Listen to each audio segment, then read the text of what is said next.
Welcome back to another One Piece Treasure Cruise batch review video. This time I will be covering the upcoming One Piece film Sugo-Fest, which is basically the treasure map Big Mom Sugo-Fest.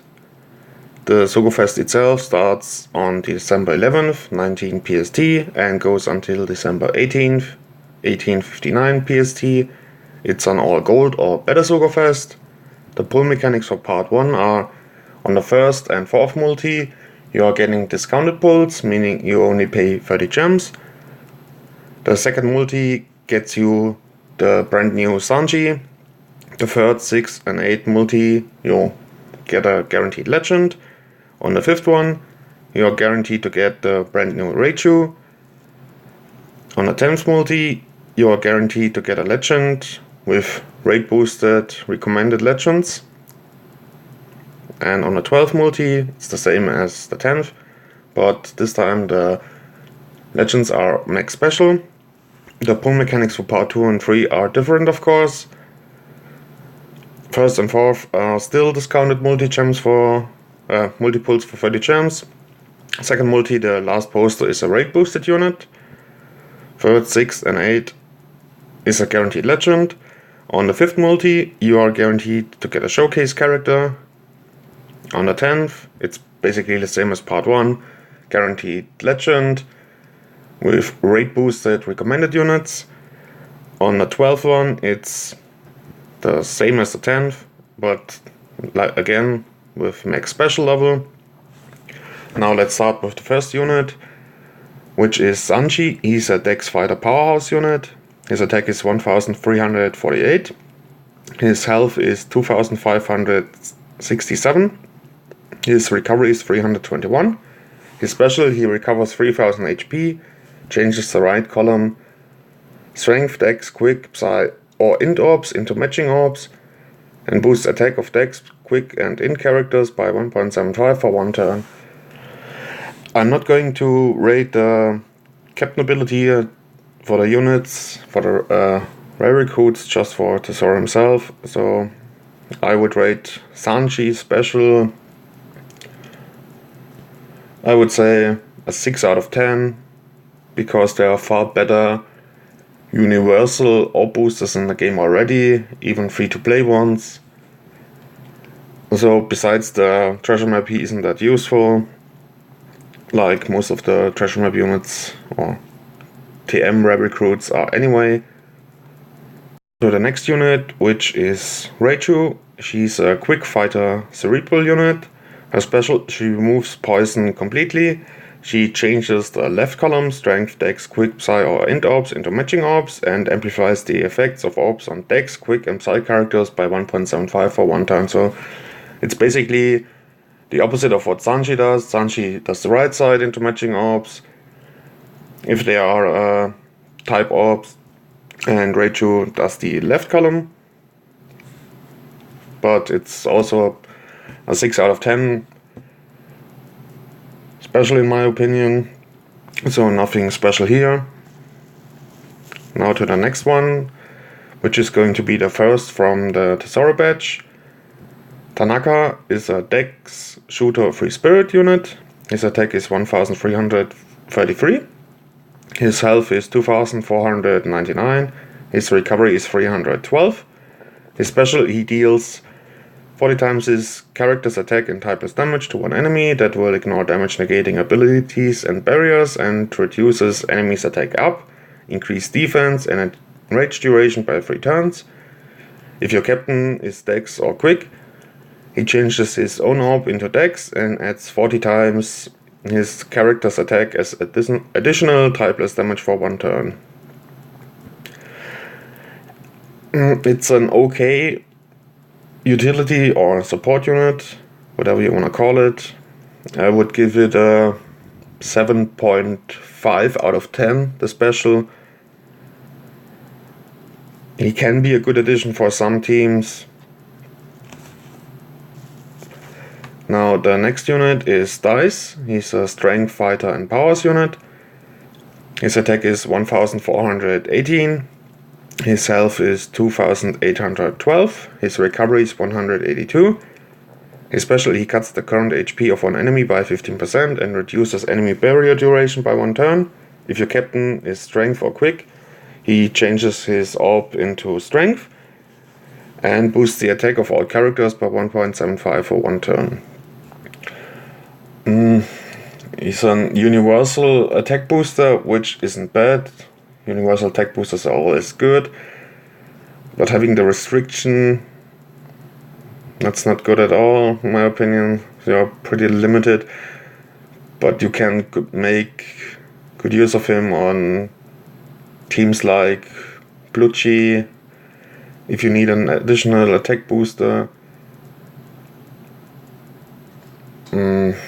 Not think about it. Akainu V1 would work also if you make a powerhouse strength team. I would rate his special at a 7 out of 10. To me, it's not that good. There are better specials in the game. If I look at Rayleigh, he has the same amount of boost, also 1.75, and also changes all randomly, which is, in my opinion, better than this one. The barrier duration, it's the only good one here besides the universal attack boost. But like I mentioned, you need to have a strength or a quick captain, otherwise you won't get the universal attack boost. So restrictions are always bad, which kind of makes the special not that good. Otherwise it would be maybe a 8 or 8.5 out of 10. But so it's not really good.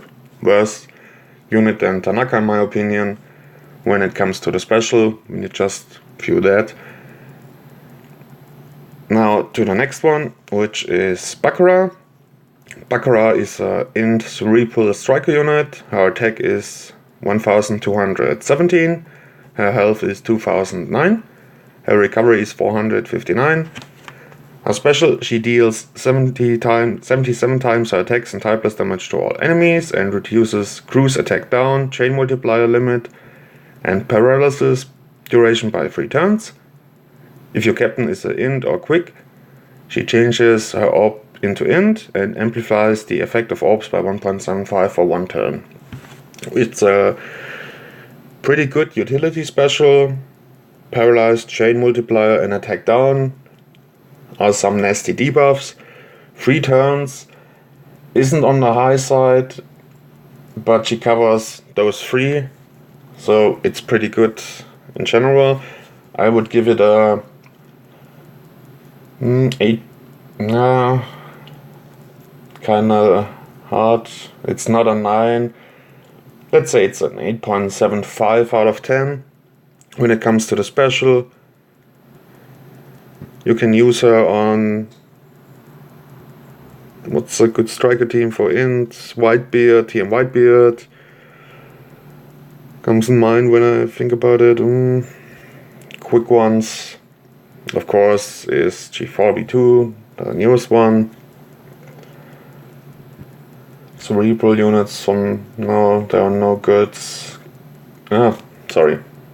V2 Law, of course, 6+1.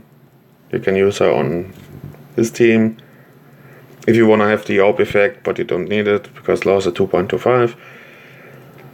But you shouldn't go for the orb effect here. It's, like I said, a pretty good utility unit, and you want to get your hands on her. And of course on the next unit, which is going to be Karina. She's a Psy Cerebral Slasher unit. Her attack is 1298.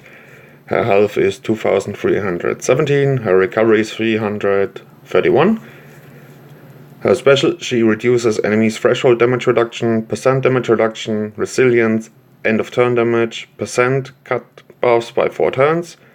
She changes adjacent orbs and block orbs into matching orbs, and randomizes non-matching orbs and reduces damage received by 70% for 2 turns.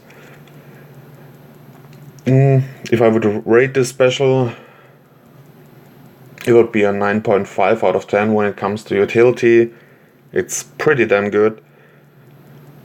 That's basically most of the, or not most of the, but the nasty damage reduction she's getting rid of 4 turns is also very good. And in general, her attack is okay for a recruit unit.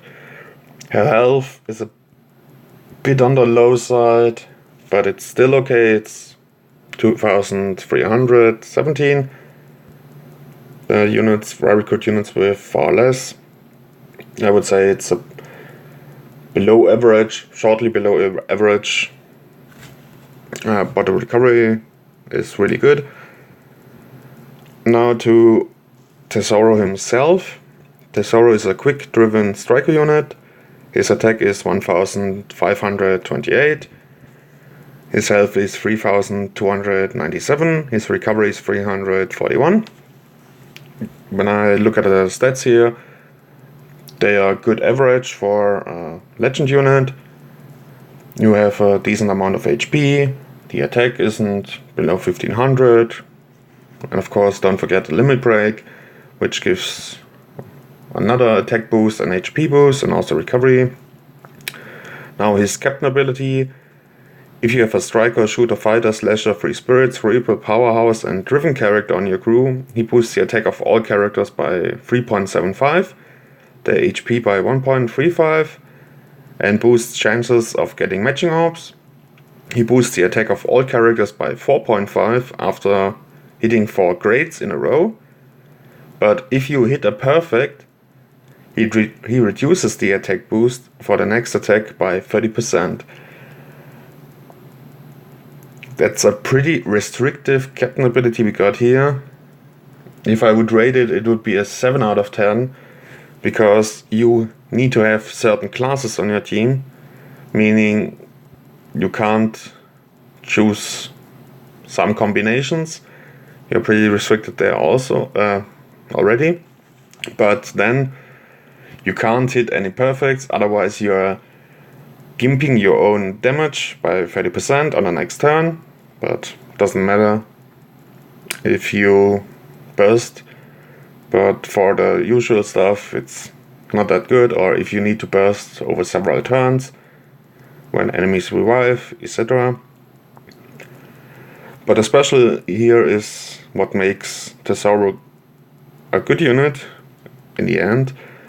He deals 200,000 fixed damage to all enemies. He changes top and bottom row orbs into matching orbs and locks the chain multiplier at 3.25 for 1 turn. That's the highest chain locker we have in the game so far. He kinda has something like Rayleigh, but Rayleigh also ignores damage negating abilities, so it doesn't go through barriers and that stuff. But he gives fully matching orbs for the top, or not fully matching, he gives matching orbs for the top and bottom row, which is also pretty good. So that's like you have 4 matching orbs guaranteed if you use his special. I would rate his special at because it's so good, I would say at a 9.5 out of 10. No, maybe 9.75 out of 10. So in total, what did I say? It was a 7. Would be an 8.125 out of 10. So not a bad unit at all, but a bad captain. You want to run him as a sub unit most of the time when you get your hands on him. He really excels there. So now when it comes to the Sugo-Fest and if you should pull or not, first you need to think about what kind of rank or what rank you want to get in Treasure Map Sugo-Fest. If you want to aim for a high rank, you're kind of required to get the sorry for the little hang on there. You need the Treasure Map recruits to get yourself the higher boost teams, and I would probably spend max 5 pulls there if you're really into the ranks. Now if you just want to keep it, you can do the first and fourth multi and maybe get a bit lucky there. Sorry, not the first and fourth. Only discounted one on part 1 or part 2 or on both parts. So you're spending like 60 gems, which is our monthly daily income when we count the login gem each day and the gem we receive when clearing 3 quests. And we also recently got 50 gems for free from Bandai, so don't forget about that. But in general, I would say this Sugo-Fest is not really worth it if you're free to play or looking for better units. Like I said, the only good ones are Karina and Baccarat. So 2 out of 4 rare recruits are good, or 2 out of 6 rare recruits if you want to count the TM rare recruits here with it. Tesoro, he's a nice addition to any team because of the chain lock, but you're not required to have him if you already have Rayleigh V2 or Garb. They are locking the chain at 3 times, which is also pretty darn good already. Especially Garb, who also has an HP cut. Now, you should really come to the conclusion that this one is not the Sugo-Fest you wanna spend that much gems on. If you are looking for better units or better legends, or in general wanna save for specific ones, or for certain time like Christmas, which is also coming up in a few weeks. The Christmas and New Year Sugo-Fest, don't forget about that. And like I said a few moments ago, if you want to keep your rank in New World, or a pretty high rank in New World, you can do up to 5 multi pulls on part 1, so you're guaranteed to get Sanji and Raichu. And if you want to keep it, you could maybe throw 30 gems or 60 into the Sugo-Fest, but not more. I wouldn't suggest you that. Yeah, that's pretty much it. I would say it's a pretty bad Sugo-Fest. It was already on the Japanese version. I'm not a fan of Tesoro and his badge because there are badge units and legends that are far better than this one. But of course, if you want to get your hands on the unit because you like Tesoro, then go ahead and pull. I can't tell what you should do, I can just make suggestions, but in the end it's still you who should decide whether to pull or not, and not what somebody else says. But that's pretty much it for this video. As always, thank you for watching the video. If you have any questions, comments, whatsoever, or want to discuss the Sugo-Fest and what you think about the patch, just leave a comment below. And see you on the next one. Bye bye.